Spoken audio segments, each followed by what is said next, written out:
ഈ പൂച്ചേനെ കളിപ്പിക്കുന്ന നേരം കൊണ്ട് വല്ല കോഴ്സിന് പഠിച്ചുകൂടെ? ഈ ഫോണിൽ കുത്തി കളിക്കുന്ന നേരം കൊണ്ട് വല്ല കോഴ്സിനും ചേർന്നുകൂടെക്ക്?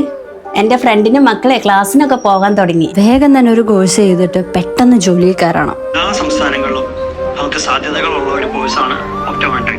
അങ്ങനെ ഞാൻ പോയത് നമ്മുടെ മലബാർ ഐ ഹോസ്പിറ്റലിലെ ഒപ്റ്റോമെട്രി കോളേജിലേക്കാണ്. ഏറ്റവും കുറഞ്ഞ ഫീസിൽ തന്നെ അഡ്മിഷൻ. ഒപ്റ്റോമെട്രി ഡിപ്ലോമ കോഴ്സ് കഴിഞ്ഞിറങ്ങുമ്പോൾ ജോലി ഉറപ്പ്. 2011 മുതൽ മലബാർ ഐ ഹോസ്പിറ്റലിൽ പ്രിൻസിപ്പലായിട്ട് വർക്ക് ചെയ്യുന്നു. ഇവിടെ പഠിച്ചു പോകുന്ന ആയിരക്കണക്കിന് കുട്ടികൾ വിദേശത്തും ഇന്ത്യയിലും വിവിധ നേത്ര ചികിത്സാ കേന്ദ്രങ്ങളിൽ ജോലി ചെയ്യുന്നുണ്ട്. +2 കഴിഞ്ഞിട്ടുള്ള എല്ലാ കുട്ടികൾക്കും ഈ ഒരു കോഴ്സ് ചെയ്യാം. ഇനി അതല്ല, ഏതെങ്കിലും കോഴ്സ് ചേർന്ന് ഡ്രോപ്പ് ഔട്ട് ചെയ്തവരാണെങ്കിൽ നിങ്ങൾക്കും ധൈര്യമായി ഈ ഒരു കോഴ്സ് ചെയ്യാം. ബെസ്റ്റ് ആയിട്ടുള്ള സ്റ്റുഡന്റ് അറ്റ്മോസ്ഫിയർ, അതിലും ബെസ്റ്റ് ആയിട്ടുള്ള ഫാക്കൽറ്റീസ്. പ്രാക്ടീസിനായി ഇവരുടെ തന്നെ മലബാർ ഐ ഹോസ്പിറ്റലും. ഇതുവരെ 2 ലക്ഷത്തിലധികം കുട്ടികളാണ് മലബാർ ഹോസ്പിറ്റലിൽ നിന്ന് കോഴ്സ് കഴിയുന്നതും അതുവഴി ജോലിയിൽ കയറുന്നത്.